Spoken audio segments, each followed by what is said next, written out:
9 heures sur la plage de Calvi. Les près de 80 jeunes d'une dizaine d'années arrivent petit à petit. Tous récupèrent leur équipement pour une journée qui s'annonce mémorable. On avait il y a 4 ans démarré avec le crossing et puis par amitié avec les personnes de Calvi, nous avons fait cette base et donc nous sommes là chaque année. Évidemment, cette mobilisation est très importante pour la commune qui accueille une nouvelle fois l'événement. Mais c'est toujours très important effectivement de transmettre. Je crois que dans la transmission, encore c'est très important chez nous. La transmission des valeurs ancestrales, justement de l'entraide, de ne pas rester recroquevillé sur soi-même.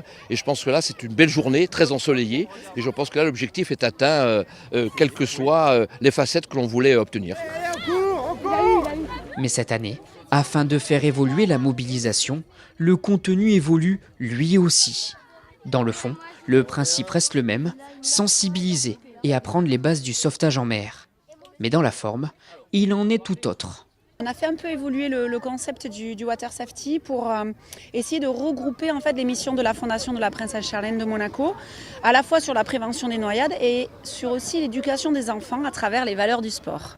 Parmi les 8 ateliers, 4 sont terrestres et 4 aquatiques. Tous correspondent donc à des valeurs soutenues par la Fondation. L'optimisme, l'esprit d'équipe, la bienveillance, l'inclusion, la solidarité, le respect, la persévérance et l'altruisme.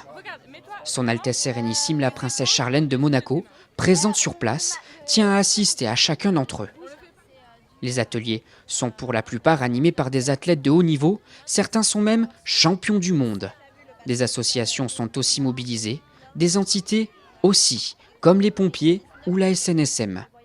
Mais l'activité prônant l'inclusion attire plus particulièrement notre attention. Laurie Phillips dirige cet atelier.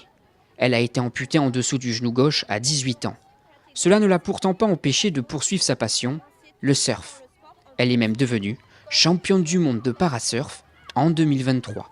Peu importe qui on est, peu importe ce qui s'est passé dans notre vie, on peut participer à une activité physique, on peut être sportif de haut niveau, qu'on ait un handicap ou non. Et je sais que avant d'être dans ce monde-là, avant d'avoir mon accident, je n'étais pas du tout au courant, je savais pas du tout, je savais un petit peu, mais je ne savais pas à quel point on pouvait quand même participer à plein d'événements sportifs, des compétitions. Donc j'aimerais pouvoir un peu mettre en avant ce côté incroyable du sport. En fin de matinée, les écoliers profitent d'un moment de partage avec la princesse. Tous reçoivent un diplôme. La joie s'aperçoit sur les visages. Merci parce que ce qu'elle fait pour nous c'est monumental et c'est trop bien. Oui, ça fait de la joie parce que genre, on n'a pas l'habitude de la voir et du coup c'est trop bien. Et il n'y a pas tout le monde qui peut avoir ça, donc c'est cool. L'après-midi, tous ces enfants poursuivent leur sensibilisation à travers différents stands sur le port. Protection de la mer, visite du bateau de la SNSM, pollution ou découverte des fonds marins. Il y en a pour tous les goûts, le tout toujours sous l'œil bienveillant de la princesse Charlène.